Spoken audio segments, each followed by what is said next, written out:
Guys, what is up? Welcome back to another episode of Pick My Brain on cryptocurrency theory. Oh, nothing left. Welcome back, guys. So we are talking about BCHG and LTCN. Shout outs to everybody wanting me to talk about this stuff. Obviously, yes, we are starting to catch on to the community. We're starting to evolve into the community, and basically, we're waiting for these grayscales to take off. So obviously, a couple things to keep on the docket. LTCN, BCHG still has private placement from what I have heard. Okay, you're gonna have to reach out to Grayscale yourself. I've done several videos where I've told you that I've reached out to Grayscale to get a little more clarity on these specific topics. Obviously, 6 month lockup period. And I think Grayscale even this today released some type of DeFi product. I think it was Lido or one of their Grayscale holding trust is now going to be created essentially out of thin air, but obviously based on them holding the actual coins. And we're gonna obviously shout outs to anybody that has the money to get into some of these private placements because obviously the 6 month lockup period you might be able to accumulate profit, but not really any guidance here other than the grayscale stuff obviously taking off. Updates in the communities. Yes, we were following Ethan. Yes, we were following Cesar. Yes, we are obviously, taking note to the community members that are telling me to look into these different things. So shout outs to everybody that has been holding grayscale. Your time might finally come to sell, but again, here we have this thing on the channel here that we keep going back to time and time again, and that is essentially the fact that grayscale is going to be directly associated more closely with the NAV price of the native asset that it's following, aka crypto. So the point is when we're looking at these grayscale trusts, we have to be realistic in saying that obviously if grayscale stocks go up, people are going to be more willing and more optimistic that it's time to cash out. On the flip side of that is if the narrative is different this time, meaning crypto does really achieve great financial distances in the realm of the financial world, that could mean that the bear markets are either short lived or the crypto actually becomes a main topic of what governments around the world, aka Donald Trump, has changed his view almost 180 degrees on, correct?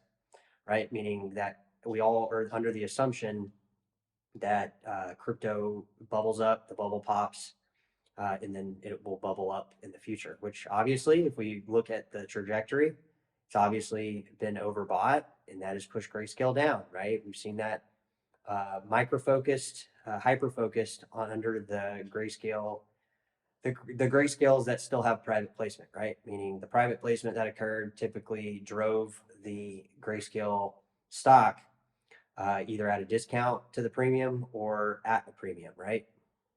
Meaning there's a premium or there's not.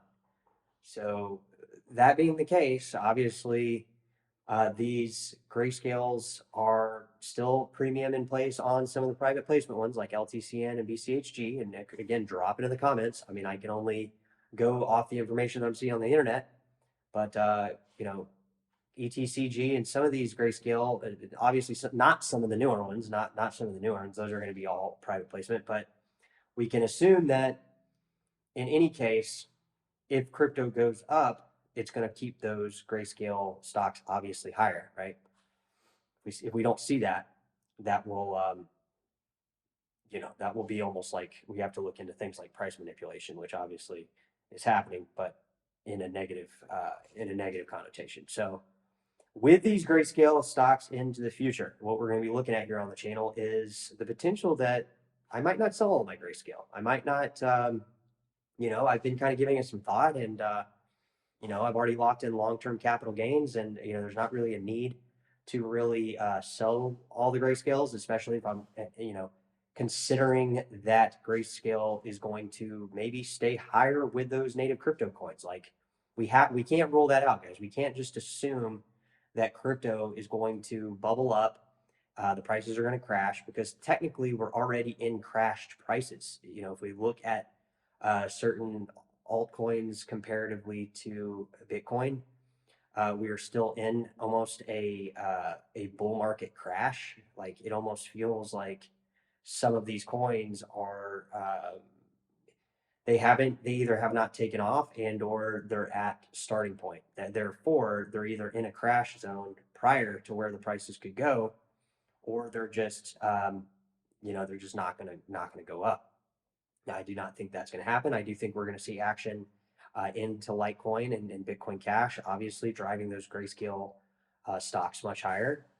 And I think premiums could come back into play. I don't know if the premium exposure is going to be quite as pronounced as back in March, but that is a possibility. We can always assume that there are going to be uh, some type of exposure if the lockup period is still underway. Now, obviously, that last lockup period in October, that's going to put us in May, right? So May, is that the time to get out of Grayscale? I don't know. Again, if the native crypto prices stay high, which they could, it, you might have a lot of people buying back into a manipulated market uh, that market makers are taking advantage of, just simply because they know how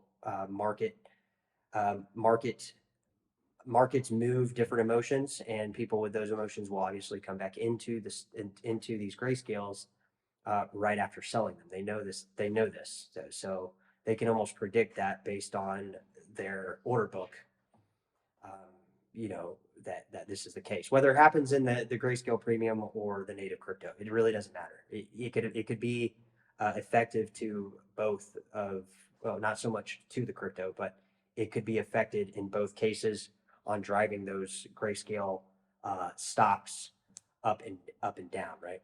All right, that's all I got, guys. Drop it in the comments. This is Bitcoin Cash, BCHG, and Litecoin LTCN follow up with just a video trying to cover some of the market analysis on some of the stuff happening in Grayscale and in the Grayscale community. Obviously, you guys are the Grayscale community. So we'll talk to you soon. Take care.